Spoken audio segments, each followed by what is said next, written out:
this is an iHeart podcast. Guaranteed human. Well, the holidays have come and gone once again, but if you've forgotten to get that special someone in your life a gift, well, Mint Mobile is extending their holiday offer of half off unlimited wireless. So here's the idea. You get it now, you call it an early present for next year. What do you have to lose? Give it a try at mintmobile.com/switch. Limited time 50% off regular price for new customers. Upfront payment required. $45 for 3 months, $90 for 6 months, or $180 for 12-month plan. Taxes and fees extra. Speeds may slow after 50 gigabytes per month when network is busy. See terms. Support for the show comes from Public, the investing platform for those who take it seriously. On Public, you can build a multi-asset portfolio of stocks, bonds, options, crypto, and now generated assets, which allow you to turn any idea into an investable index with AI. It all starts with your prompt. From renewable energy companies with high free cash flow to semiconductor suppliers growing revenue over 20% year over year. You can literally type any prompt and put the AI to work. It screens thousands of stocks, builds a one-of-a-kind index, and lets you backtest it against the S&P 500. Then you can invest in a few clicks. Generated assets are like ETFs with infinite possibilities, completely customizable and based on your thesis, not someone else's. Go to public.com/podcast and earn an uncapped 1% bonus when you transfer your portfolio. That's public.com/podcast. Paid for by Public Investing. Brokerage services by Open to the Public Investing Inc. Member FINRA and SIPC. Advisory services by Public Advisors LLC, SEC registered advisor. Generated assets is an interactive analysis tool. Output is for informational purposes only and is not an investment recommendation or advice. Complete disclosures available at public.com/disclosures. This Sunday, iHeartRadio brings you live to Levi's Stadium in Santa Clara for the Super Bowl 60 tailgate concert, presented by NetApp. It's the ultimate pregame party, featuring an exclusive performance from Teddy Swims. Your front row experience will be on iHeartRadio stations across the country and the free iHeartRadio app this Sunday at 3:30 Eastern, 12:30 Pacific. Then, after the concert, tune in to the Super Bowl 60 pregame show on NBC. Why have I asked my electrician I found on Angie.com to bury my pet hamster Nibbles in our yard for me? Because I was so moved by how carefully he buried my electrical wires, I knew I could trust him to bury my sweet Nibbles after his untimely end. Nibbles, gone too soon. May he scurry in peace. Hey, sorry about your pet, but I just wire stuff. Nibbles would have loved you like a brother. Connecting homeowners with skilled pros for over 30 years. Angie, the one you trust to find the ones you trust. Find pros for all your home projects at Angie.com. This message comes from Greenlight. Ready to start talking to your kids about financial literacy? Meet Greenlight, the debit card and money app that teaches kids and teens how to earn, save, spend wisely, and invest with your guardrails in place. With Greenlight, you can send money to kids quickly, set up chores, automate allowance, and keep an eye on what your kids are spending with real-time notifications. Join millions of parents and kids building healthy financial habits together on Greenlight. Get started risk-free at greenlight.com/iHeart.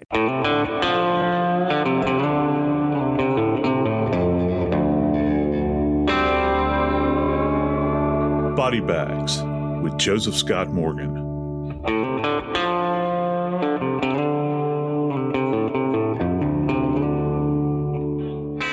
Miami, Florida is probably one of the most beautiful locations in the country that I've personally ever visited. You know, some people describe locations like it as saying that everywhere you look is essentially a postcard. You know, that kind of beautiful emerald green water and the pure white sand and palm trees, things that we don't normally see in these locations that we live in around the country.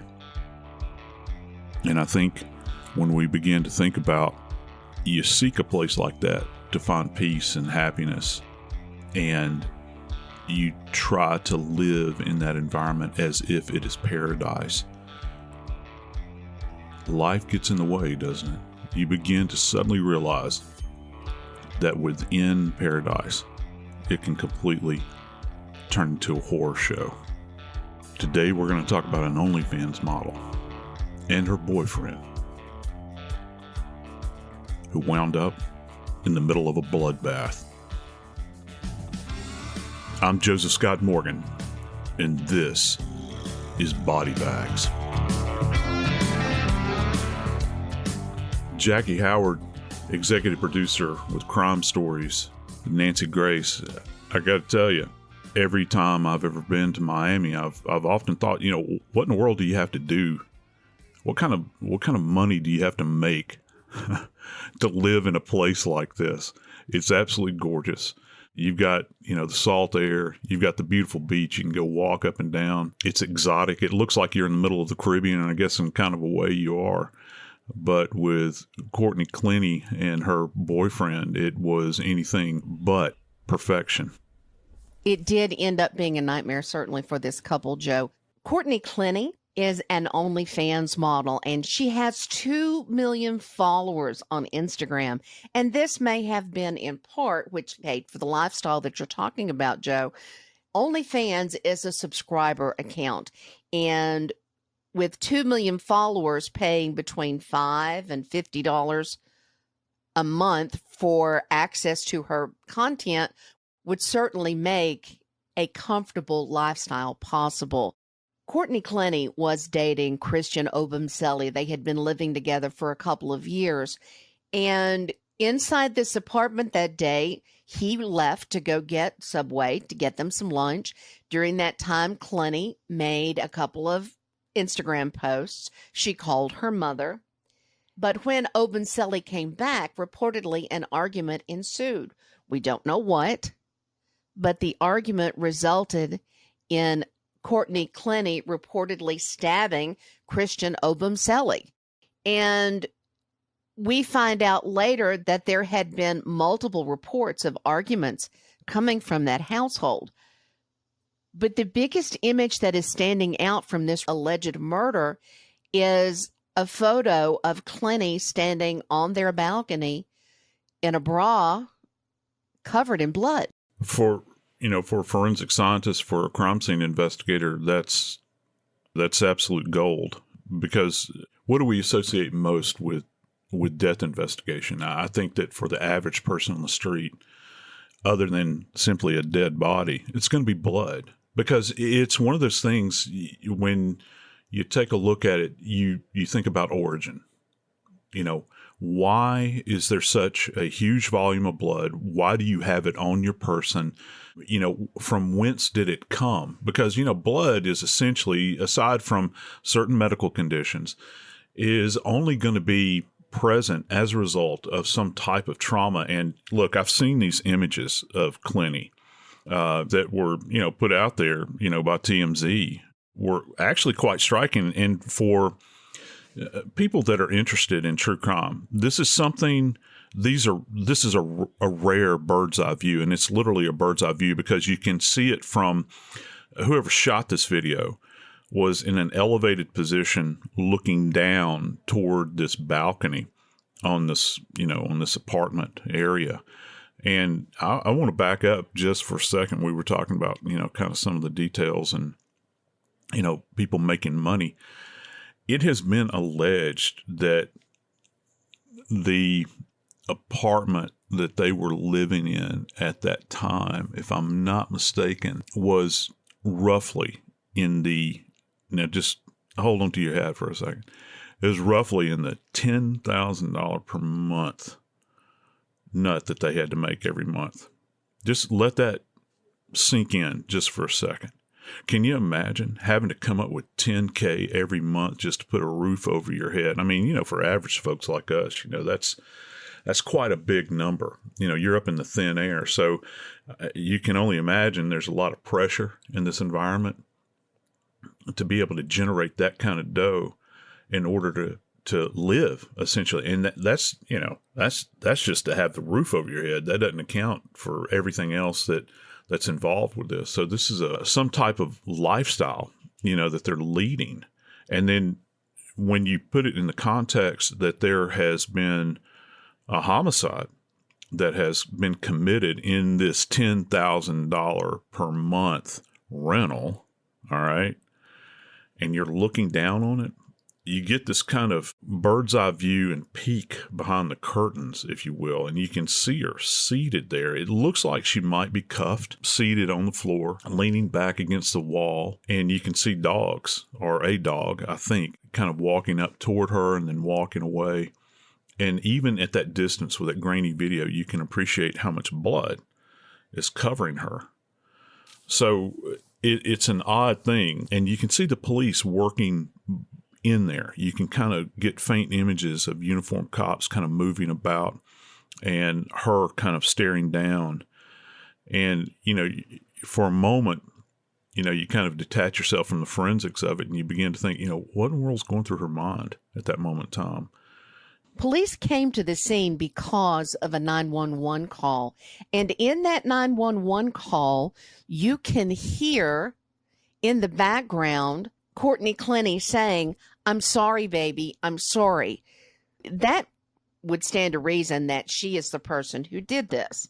Then we find her covered with blood. So at that point, we would have to make a big assumption that she was the perpetrator. Yet she was not arrested for murder at that time. I've often had cases where, you have individuals that are found at a scene that are encrusted with blood. And this is kind of a very interesting point from a forensic standpoint versus your individual humanity. Because, when you roll up on a scene as an investigator, first off, you don't know what in the world has happened. You didn't witness it. You've been summoned to the scene as an investigator. And here you have this horrific environment. And I think at a primal level, the first thing you want to try to do is kind of push it out of your mind. You see people that are impacted by this thing. Perhaps they are blood soaked. And, your human side, you want to say, here, let me get you a warm towel. Let me get you some baby wipes or whatever it is that you're carrying in your kit and, clean yourself up. But you have to fight that urge in this environment. And you say, well, Morgan, why would you want to do that? Well, Courtney Clenney, at this moment in time, she is that point of contact where you know that she's going to have evidence that she can give you verbally, okay, as to what happened, because that's going to be one of the biggest questions you're going to want to have an answer for. But also, there's another bigger tell here, and that's physical evidence that's contained on her body. For every blood stain that she has on her person, there is a tale to be told relative to that point of contact. Whether it is, say, for instance, you find your lover bleeding and you're trying to stem the flow of blood. You're trying to soothe them, so you draw them into you. And also, you have to begin to think, well, they're there and they might be responsible for this. And maybe, for instance, you've got an arterial spray pattern that's very fine, it's very distinct, that has rested on the clothing. You need to keep that in pristine condition. One of the problems that happens many times in cases like this, first off, police do not keep an eye sometimes on a suspect, because everybody's a suspect at this moment in time, and they allow them to go into another location, into a bathroom, to wash their face, wash their hands, just to change clothes maybe, and not appropriately collect the clothing, or any opportunity that the individual might have to, take away these garments or adjust their appearance from its pristine condition. That is that condition they are in when you initially observe them, can compromise the entire narrative that the evidence is trying to portray, for what had actually happened. So when you see her seated on the floor there, back to that image, that is a big tell. First off, you know that the police are not allowing her to clean herself up. So what do you do with her at that point in time? Well, the best thing you can do is photograph. You photograph. And as distasteful as it is, and it is, you don't allow her to wash her hands. You don't allow her to clean her face. You don't allow her to wipe her neck off. And you certainly don't allow her to change clothing, because in a case like this, that information is going to be a treasure trove moving forward as we begin to interpret what actually happened in that apartment. On that 911 call, you could also hear Obumseli saying that he was losing feeling in his arm and that he was dying. And that's when you hear Clenney say, "I'm so sorry, baby."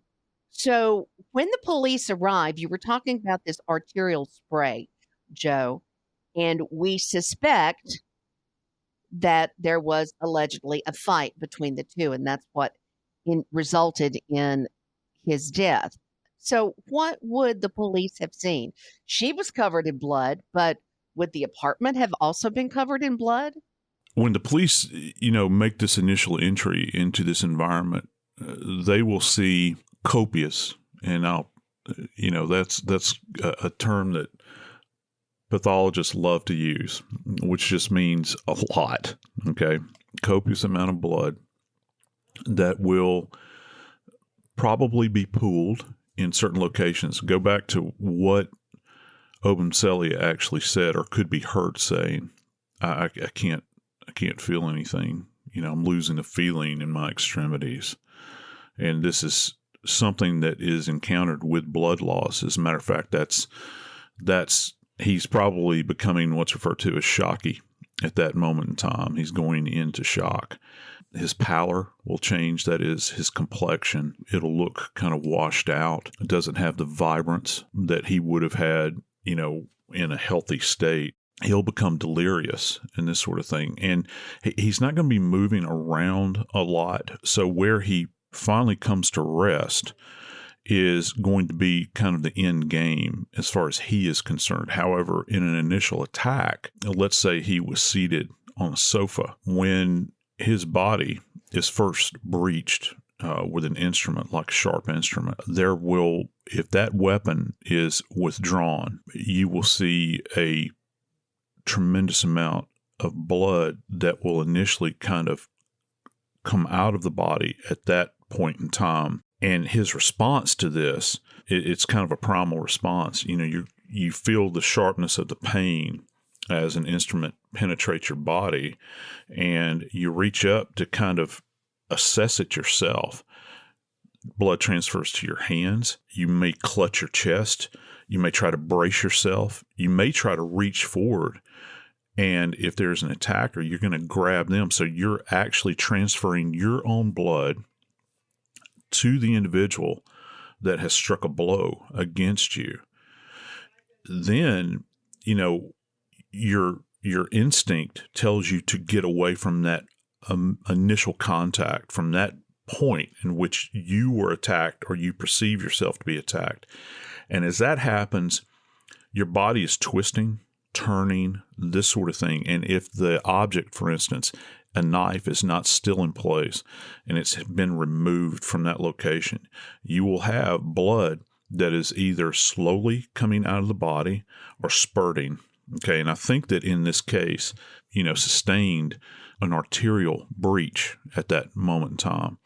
Now, some of that blood is going to remain within the body, but a goodly portion of that is going to begin to come through that defect. And in this case, I believe that it is a sharp force injury. So it'll be a knife injury. And if folks at home will think about the way a human eye looks when it's closed. Many times, if you've never actually seen a stab wound in person, if you will close one of your eyes and stare in a mirror and look at kind of how your upper lid and your lower lid form this kind of slit-like appearance, that's what multiple stab wounds or even singular stab wounds look like. It'll come to a very pronounced point on one end, almost like a closed eye, particularly if it is a single-edged weapon.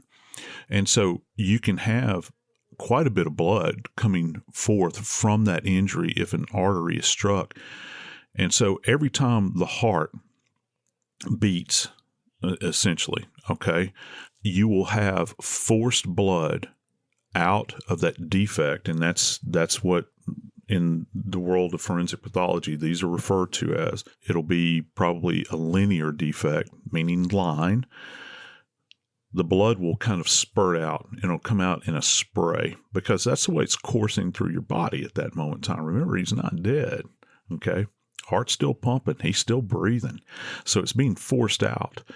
And as it's being forced out, it's almost like the spray of a water hose. Okay. It's not really greatly directed. It's not targeted, say, like a bullet coming out of a gun. It's kind of sprayed indiscriminately. And you'll see these patterns that have almost a histamine-like appearance to it many times. It's as it's spraying out like the end of a water hose, and it's contacting multiple surfaces over a broad-ranging area. And you can kind of track these or trail them depending upon the movement of the body.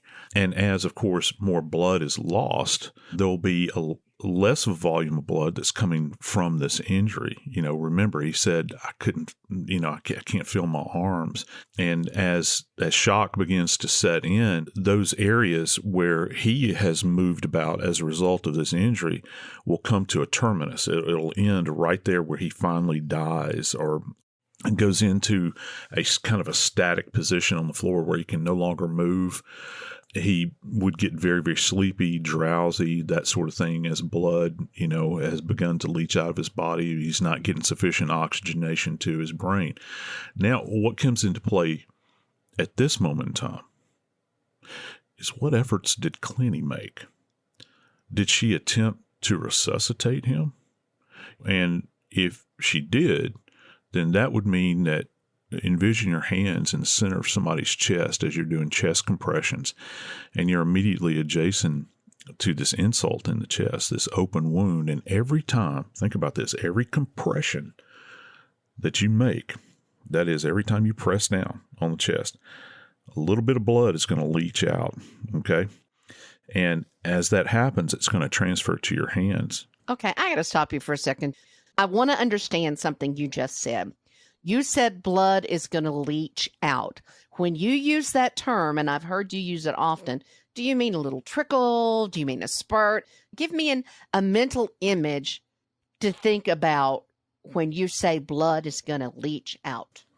Well, when it leaches out, many times, people will associate leaching with kind of oozing, okay? But when I'm saying leaching out, particularly when you're talking about chest compressions on somebody that has an insult, it's not going to spray as much as, say, an arterial spray where the heart is still pumping it, but you're pressing it out. It's a bit more sluggish, and it will still transfer. That blood that's still caught up in those vessels in that area where he has been injured, that blood will still come out. You're forcing it. Remember, every compression that you generate, you're an external pump. If you're the one administering CPR, you're an external pump now, and you're pumping that remainder, that residual blood out of the body, and it transfers onto your hands, and essentially it leaches onto your hands.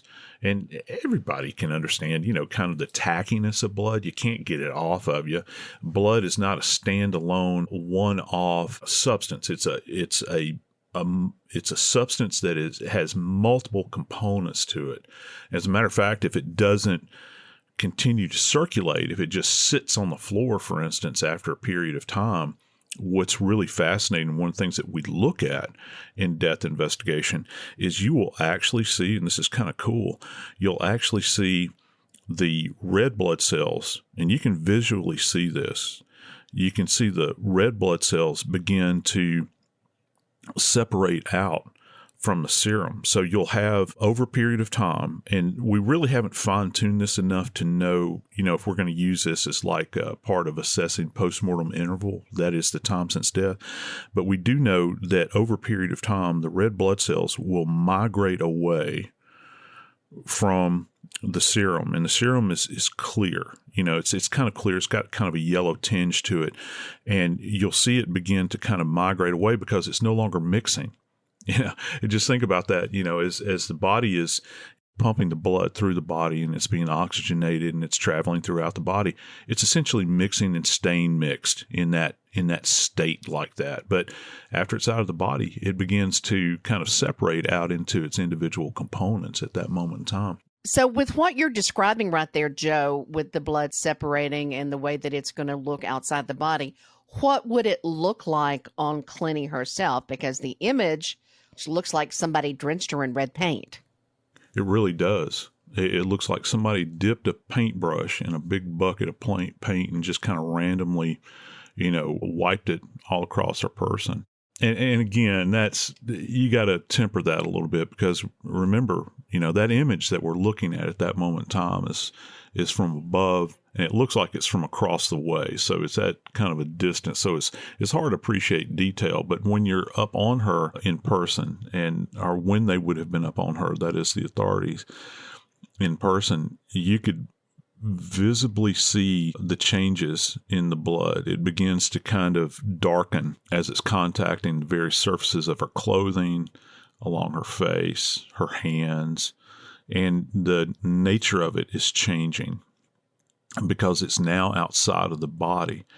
And there is a color change. Many times that image that they took, I think, was probably early on. And if she were to have been allowed to stay, there, and you could kind of photograph her over a progression of time, you would see that the color would have changed. Blood is always changing, in these scenes and on individual persons. And it's very fragile too. As it begins to dry, it'll begin to flake, crack first. You actually see it cracking the stained area, and then it'll begin to flake as it's interacting with the world outside of the body. So it's a very dynamic substance. You have to be swift in your assessment. You have to be swift in your documentation. That is, particularly, you want to try to get this person photographed as quickly as you can, from as many different perspectives as you can, demonstrating all surfaces of their person, and try to retrieve that clothing and keep it as intact as you can, because you don't know what's going to be on there. I mean, there's any number of things that can be on that clothing. Chief among them, other than the blood, you can have hair that you would expect to find her hair contained on her clothing.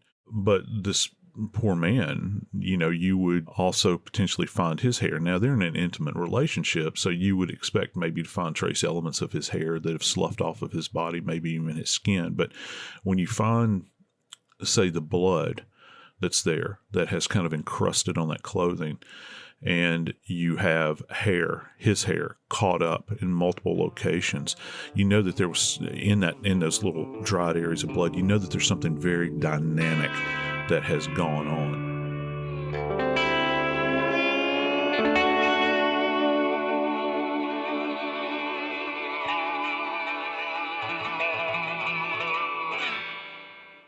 Support for the show comes from Public, the investing platform for those who take it seriously. On Public, you can build a multi-asset portfolio of stocks, bonds, options, crypto, and now generated assets, which allow you to turn any idea into an investable index with AI. It all starts with your prompt. From renewable energy companies with high free cash flow to semiconductor suppliers growing revenue over 20% year over year, you can literally type any prompt and put the AI to work. It screens thousands of stocks, builds a one-of-a-kind index, and lets you backtest it against the S&P 500. Then you can invest in a few clicks. Generated assets are like ETFs with infinite possibilities, completely customizable and based on your thesis, not someone else's. Go to public.com/podcast and earn an uncapped 1% bonus when you transfer your portfolio. That's public.com/podcast. Paid for by Public Investing. Brokerage services by Open to the Public Investing Inc. Member FINRA and SIPC. Advisory services by Public Advisors LLC, SEC registered advisor. Generated assets is an interactive analysis tool. Output is for informational purposes only and is not an investment recommendation or advice. Complete disclosures available at public.com/disclosures.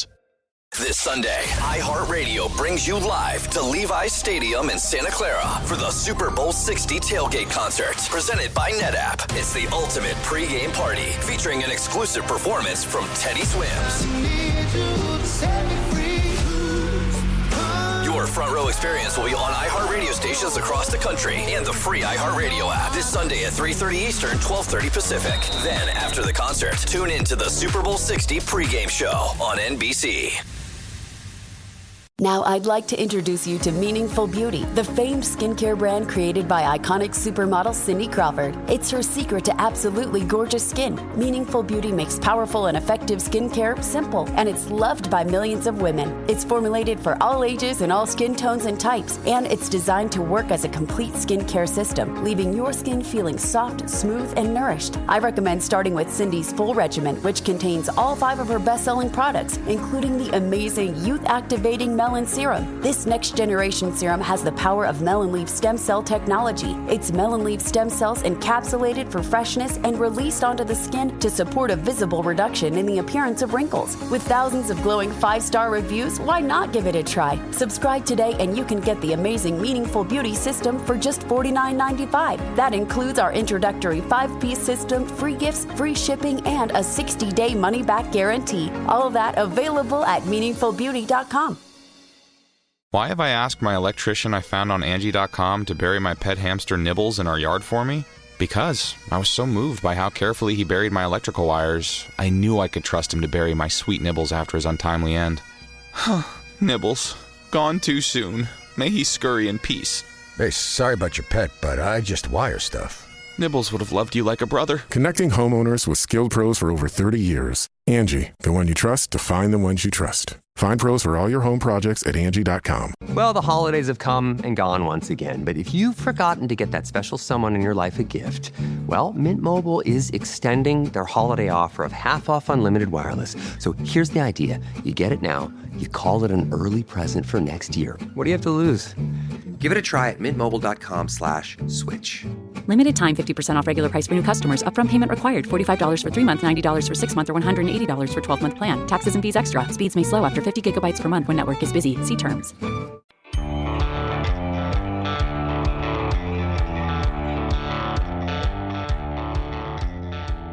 I will continue to beat this drum about time. Time for an investigator is the most precious asset that we possess. And if you can have a documented timeline that marries up with what you believe may have happened, it's like finding gold as from an investigative standpoint. And in this case, Jackie, I think that the police have done a fine job in kind of pinning down a rough timeline of these events. The timeline that police have laid out in this investigation is that Christian Obumseli came back into the apartment around 4:33 p.m. At 4:43, Courtney Clenney calls her mother, and she's on the phone with her mother just over 6 minutes. At 4:49, Clenney makes a second call to her mother, and they spoke until 4:56 p.m. That's a little over 7 minutes. So that makes it 4:56 p.m. At 4:57 p.m., Clenney calls 911. So given that timeline, Joe, what does that tell you about when this assault actually occurred?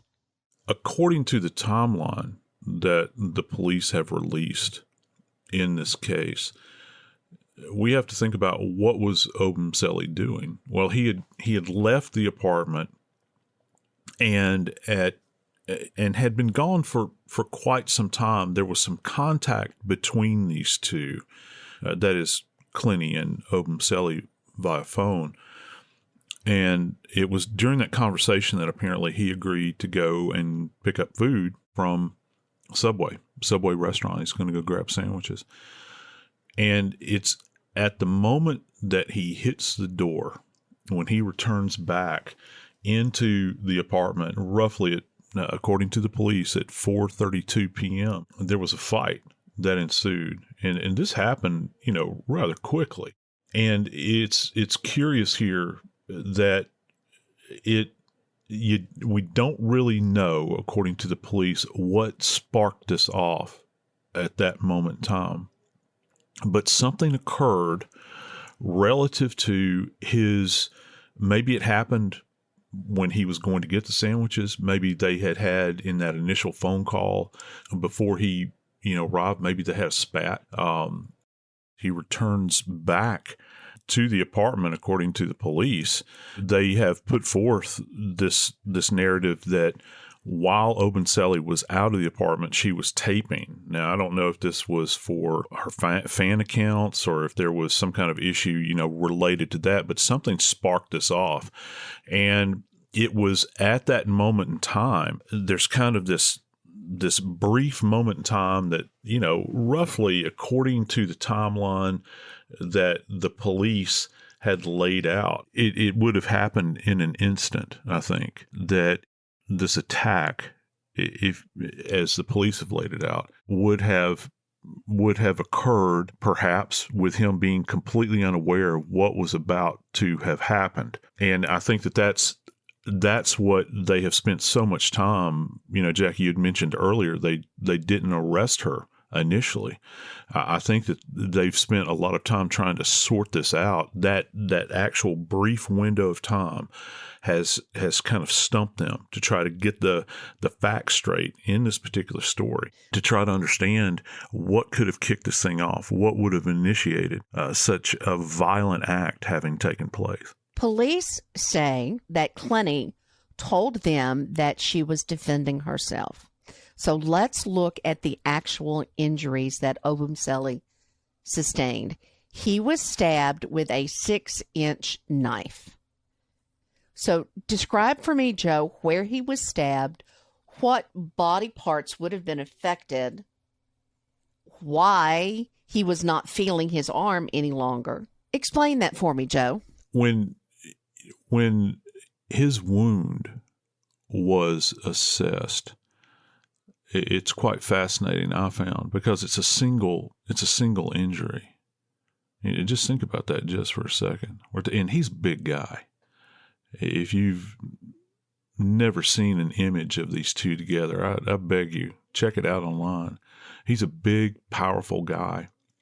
And I'm not saying she's completely diminutive or anything, but there is a size differential here, a significant. He's well-muscled, big guy.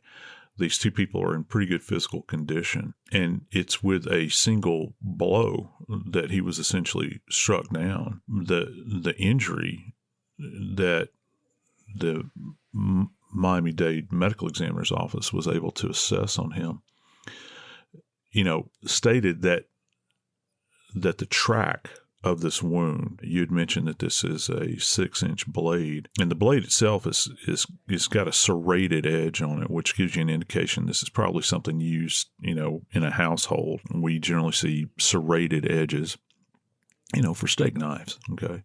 This thing penetrated, according to Miami-Dade ME's office, 3 inches. Now you got a 6-inch blade. I don't know that listeners understand how much strength it takes to force the entirety of a blade into somebody's body. You're talking about pressing 6 inches of steel into a human's body, where you're passing through connective tissue, muscle, perhaps you're nicking bone at that point in time, and then any kind of organ systems that might be indwelling beneath there. And that doesn't even begin to count the vessels, which in this case is what were compromised. If our listeners, and we've talked about this on Body Bags before with other cases, and it's amazing how it continues to come up, and it came up in my career. This particular vessel, it runs beneath the collarbone. So if everybody at home, and the initial reports had come out and said it was left side, but it turns out it's right side. It's the collarbone, which is referred to as the clavicle, and you can feel this at the base of your neck. It's kind of this long tubular bone that is one of the structures that holds our head in place, and it holds our shoulders up, this sort of thing. And it's anterior, which means it's on the front of the body. There is a complex of vessels that run beneath the clavicle, and one in particular that's called the subclave, which sub meaning below, the subclave artery or subclavicular artery. And in this case, Obumseli, this knife was driven through the subclavicular artery, and it wasn't, and this is significant, the track of this thing, and we track knife wounds in forensics just like we do bullet wounds. They have a path or a track, and the path of this blade passing beneath his clavicle and through the subclave is downward. And that's very important to understand. Why? Well, it is because remember what I said just a second ago. This is a big guy. He's a big man. He's not some tiny little guy. He's a big man. And here we have his partner here that is significantly shorter than he, So that leads us to believe that perhaps, just perhaps, he was in an asymmetrical position relative to her, where if what the police are opining and they're putting forward, she would have had to have been in a dominant position above him, and this is called asymmetry, which, things are kind of out of whack. You got one thing that's above the other, and the other thing below is the target area that's being attacked. So the knife would have had to have been raised from above and dropped down. Okay, dropped down in a single blow. So what would have happened is that the knife itself would have passed beneath the collarbone and tracked through this vessel complex, because I'm sure it wasn't just the subclavicular artery that got nicked. There were other little associated arteries that probably got clipped as well. Our body is there's webs of, capillary beds and all these things, that are passing through that are supplying, oxygenated blood and taking away blood that needs to be replenished with oxygen. And you've got all of these little fields of vessels that are being compromised as well. But the subclave is certainly the most prominent among these, and it's got a tremendous amount of internal pressure that's being placed upon it every time the heart pushes out blood. Keep that in mind. So you've clipped this vessel that is supplying blood to that particular side of the body. Remember, what did he say? He said that, you could hear him in the background. I'm getting numb. I'm getting numb. I can't feel my extremities. Well, no, you can't feel your extremities at that point because you're no longer receiving blood flow. He would have also felt very cold as well. At least his perception, his internal thermometer would have been telling him, I'm chilly, I'm shivering. That's one of the reasons you wrap people in blankets that are going into shock and that sort of thing. So here's the important question in this attack, Joe. Courtney Clenney reportedly told police that she first threw the knife and it hit Obumseli, that they were having the argument. She was acting in self-defense because he grabbed her, he choked her, and threw her to the ground. She ran to the kitchen. She grabbed the knife and threw it and hit Obumseli. Is that possible with what we know now from the ME? I gotta say this on an aside. When I first heard this, it took me back to a moment when I was a kid, and I used to love Western movies. One of my favorite Western movies of all time is a classic, Magnificent Seven, and James Coburn was in that movie, and each one of these guys had a specialty, and his specialty was throwing knives. And it was amazing, when you're a kid and you see him throw knives and, he's taking down all these bad guys in the movie. And that's somebody that is portrayed with a tremendous level of skill at doing this. And in my estimation, at least, it would be a 1 in a million shot in order to do this. First off, you'd have to know how to throw the knife, and there is a very particular way of throwing a knife. And thrown knives are generally throwing knives. That's actually a thing, throwing knives. These knives are balanced in a very particular way. And then you can have a balanced throwing knife, but if the thrower is not skilled and can target these things, you might as well be throwing pebbles at somebody. It would be a 1 in a million shot. So no, I don't see how that is possible. And the fact that you would have to get this knife. Remember what the ME said. The ME said that you got 3 inches of penetration. That's a tremendous amount of power going through this very powerful man's chest. He appears to be very well muscled, particularly in his pec area, in the muscles of his chest. And so you have to pass through that 3 inches. I mean, you're talking about getting down into the chest cavity at this moment in the time. So I think that's rather fantastical when you begin to think about possibilities that could have occurred. And, the police would have assessed this. They certainly would have gone to the medical examiner and said, look, hey, doc, is this physically possible Can this actually occur? Can you take the knife that we have from the scene, and can it be thrown and generate this kind of injury? And, the medical examiner apparently has opined that that's just not the case. Let me give you a quick word picture here, an example of something. And it's not the same as throwing a knife, but all these bars that are out here where people are throwing tomahawks at these wooden targets, hatchets, that they're throwing. People drink and they throw these things. Watch how those people throw those instruments and just how much power it takes to get one of those to stick. And when it sticks, it has to catch on a particular edge, a leading edge of this thing. And then it doesn't go in really, really deep most of the time. You don't have to put your foot on it to try to pry it out or anything like that. And how much more so with one of these knives. And that's what she is putting forth.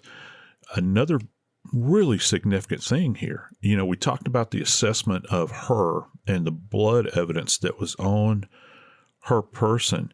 Well, she's indicating, according to the police, that he, Obumseli, allegedly attacked her.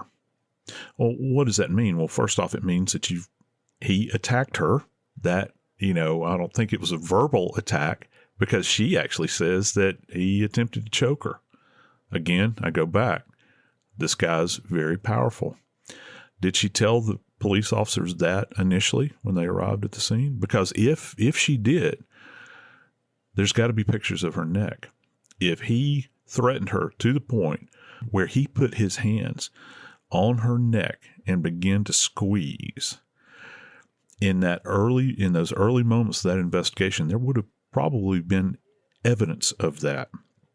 You would have seen a red, irritated area around her throat, around her neck, and then that would have turned into classically what we would call a bruise or a contusion in that area where he's squeezing his powerful hands around her neck.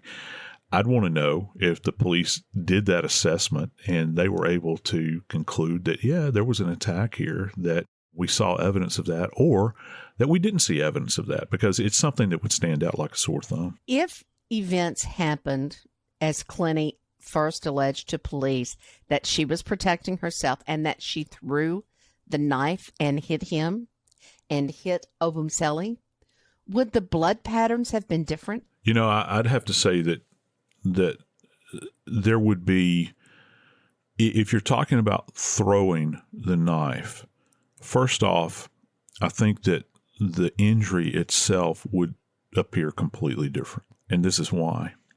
You have to assume that, let's think about shooting an arrow. If you're shooting an arrow at a target and that arrow is going downrange, it's staying kind of on a flat plane. And there'll be slight deviation. It'll arc and that sort of thing. But it's kind of on a plane, like an eye line plane, traveling in that direction. The injury would present completely different. First off, the track itself would not be from above to below, which is what we have according to the medical examiner in this case. It would be from what you would call front to back, or anterior tracking posterior, going from, beneath the clavicle so that it's headed toward the shoulder blade, if you will. That's not what's occurring here.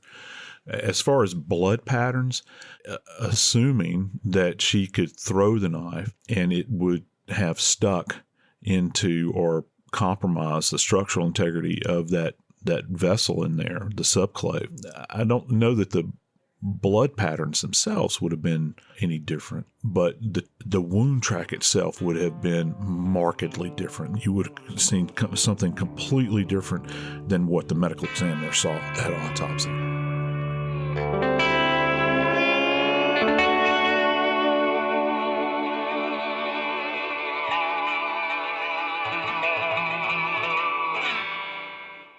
Support for the show comes from Public, the investing platform for those who take it seriously. On Public, you can build a multi-asset portfolio of stocks, bonds, options, crypto, and now generated assets, which allow you to turn any idea into an investable index with AI. It all starts with your prompt. From renewable energy companies with high free cash flow to semiconductor suppliers growing revenue over 20% year over year, you can literally type any prompt and put the AI to work. It screens thousands of stocks, builds a one-of-a-kind index, and lets you backtest it against the S&P 500. Then you can invest in a few clicks. Generated assets are like ETFs with infinite possibilities, completely customizable and based on your thesis, not someone else's. Go to public.com/podcast and earn an uncapped 1% bonus when you transfer your portfolio. That's public.com/podcast. Paid for by Public Investing. Brokerage services by Open to the Public Investing Inc. Member FINRA and SIPC. Advisory services by Public Advisors LLC, SEC registered advisor. Generated assets is an interactive analysis tool. Output is for informational purposes only and is not an investment recommendation or advice. Complete disclosures available at public.com/disclosures. This Sunday, iHeartRadio brings you live to Levi's Stadium in Santa Clara for the Super Bowl 60 tailgate concert, presented by NetApp. It's the ultimate pregame party, featuring an exclusive performance from Teddy Swims.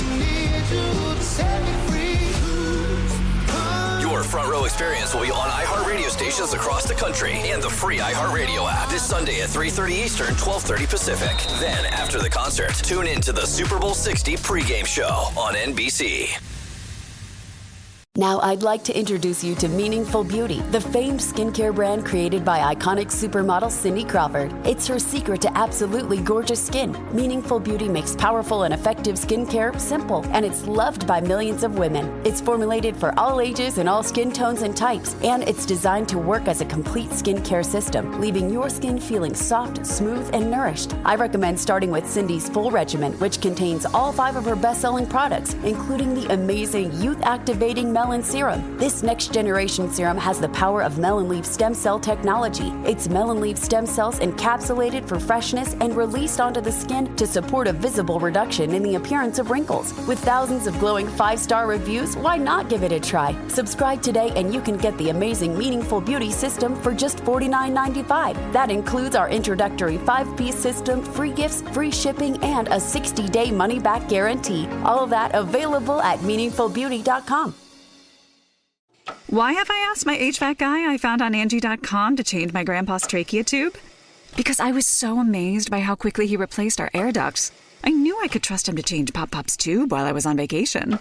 Make it quick, young man. Aw, see? Pop-Pop trusts you.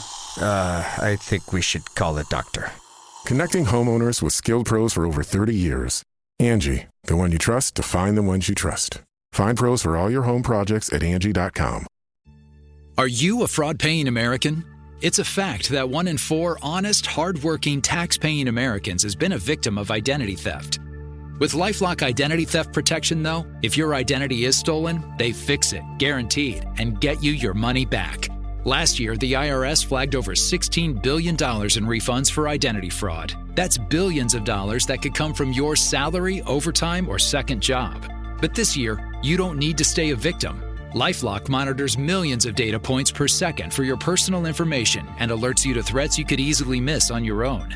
And if your information does fall into the wrong hands, only LifeLock has U.S.-based restoration specialists who are backed by the $1 Million Protection Package. Because this tax season, fraud-paying American is something no American should have to claim. Visit LifeLock.com/iHeart and save up to 40% your first year. That's 40% off at LifeLock.com/iHeart. Terms apply.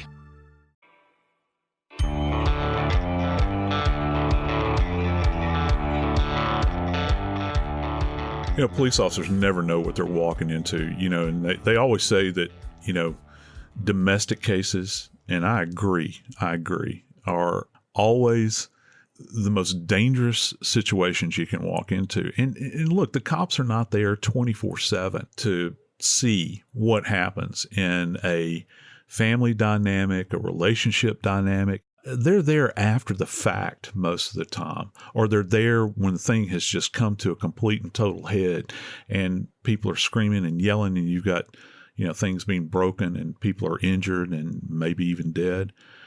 But in this case, you know, you got to go to the neighbors because it's an intimate environment. We're not talking about this is a standalone structure. where, you've got a white picket fence around the house. No, you're living in an apartment. You're living in an apartment. That means you got people above you, below you, to the left, to the right. They see you in the hallway.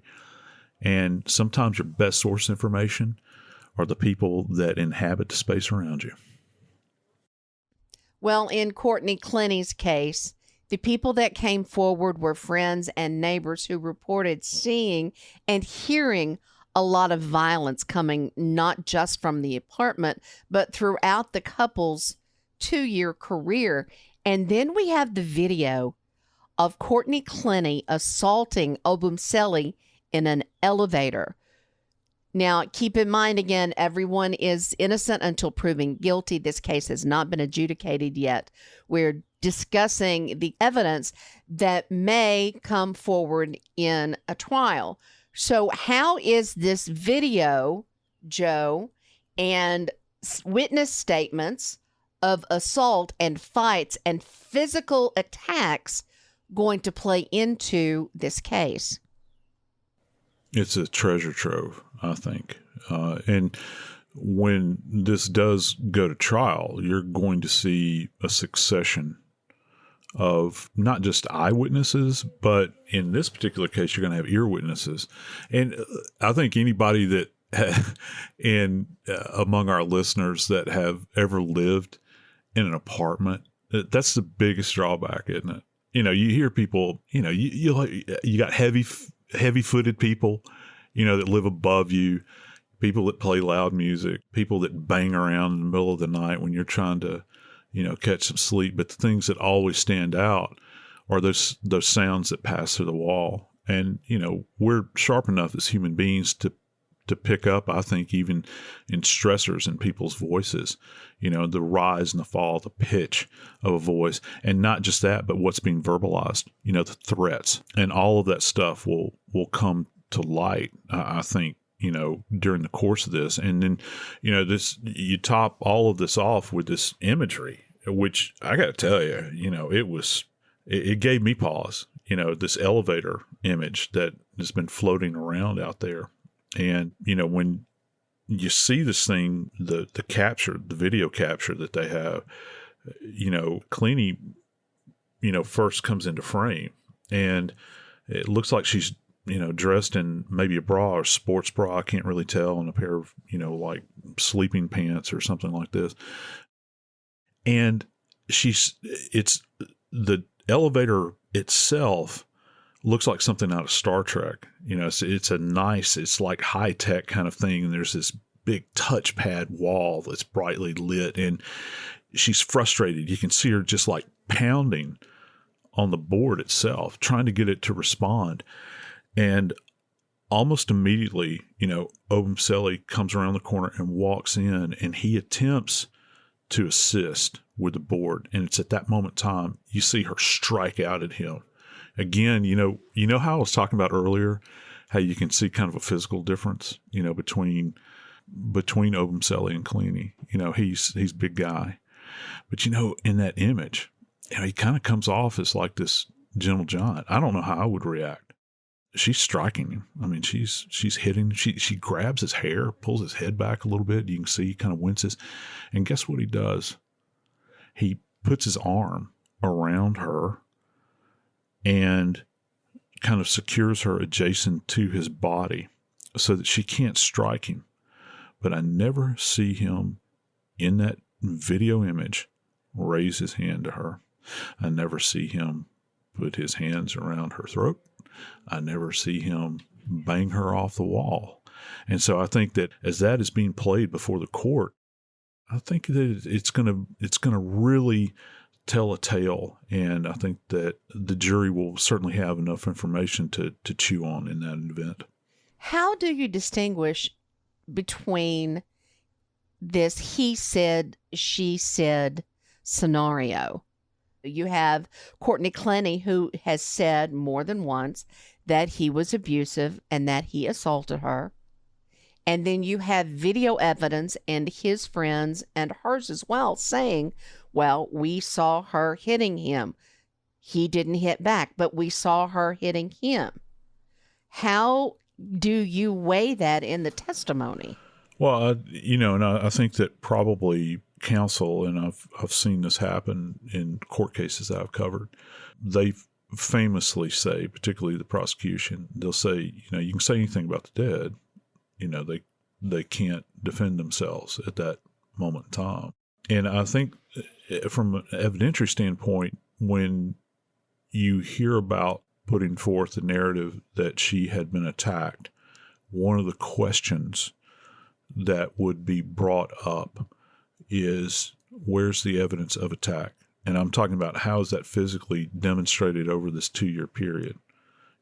Okay, you say you've been attacked. You say that you've been assaulted, that you're in fear of your life, and all those things that they say. How is that demonstrated? How has it manifested itself physically over that same period of time? And if that is what you move forward with, if that's the narrative that you put forward, from the perspective of a defense is going to have to, put that out there. They're going to have to demonstrate that, on this date, she went to the clinic.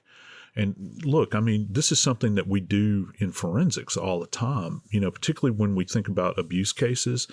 And my mind always drifts back, because they're the most defenseless among us, are young children, and that's when we have child fatalities, for instance. We will go back historically and look at the course of treatment that this child may have had. They went to multiple medical facilities, they were treated for this and that, fractures or, contusions, concussions, split heads, where you've got these big lacerations where they had to be sewn up.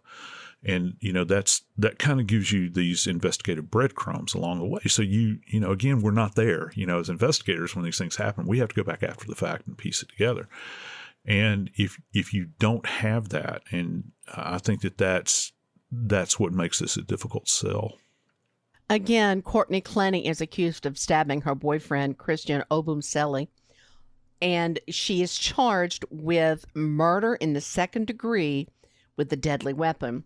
Again, she has not been convicted. Everyone is innocent until proven guilty, so now this is up to a jury. I'm Joseph Scott Morgan, and this is Body Bags.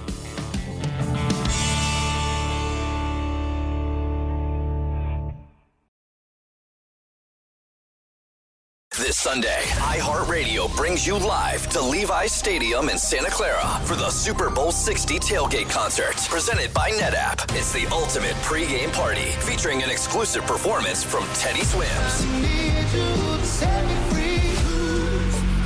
Your front row experience will be on iHeartRadio stations across the country and the free iHeartRadio app this Sunday at 3:30 Eastern, 12:30 Pacific. Then, after the concert, tune in to the Super Bowl 60 pregame show on NBC. Running my small business was like playing basketball 5-on-1, and I was the one. Now, QuickBooks gives me access to a team of AI agents and trusted experts for the assists I need. Nothing but net. Outdo it with Intuit QuickBooks. Feature availability varies by product. Are you a fraud-paying American? 1 in 4 tax-paying Americans has been a victim of identity fraud. With LifeLock, if your identity is stolen, they fix it, guaranteed, or your money back. Last year, billions in refunds were stolen. Could be from your salary, overtime, or second job. Gone. But this year, you don't need to stay a victim, because this tax season, fraud-paying American is something no American should have to claim. Save up to 40% your first year. Visit lifelock.com/iHeart. Terms apply. It never happens at a good time. The pipe bursts at midnight. The heater quits on the coldest night. Suddenly, you're overwhelmed. That's when HomeServe is here. For $4.99 a month, you're never alone. Just call their 24/7 hotline and a local pro is on the way. Trusted by millions, HomeServe delivers peace of mind when you need it most. For plans starting at just $4.99 a month, go to HomeServe.com. That's HomeServe.com. Not available everywhere. Most plans range between $4.99 to $11.99 a month your first year. Terms apply on covered repairs. Picture chicken nuggets in your head. Okay, now forget them. Because Taco Bell's crispy chicken nuggets are here. And they're nothing like the nuggets you know. All white meat chicken, coated in tortilla chips for that signature Taco Bell crunch. A nugget like that calls for a sauce that can keep up. Introducing Hidden Valley Diablo Ranch. The iconic ranch you love, fired up with Taco Bell Diablo sauce. Bold meets bolder. Ranch meets Diablo, and it works. Crispy Chicken Nuggets from Taco Bell, a brand new classic. At participating U.S. Taco Bell locations for a limited time only, while supplies last. This is an iHeart podcast. Guaranteed human.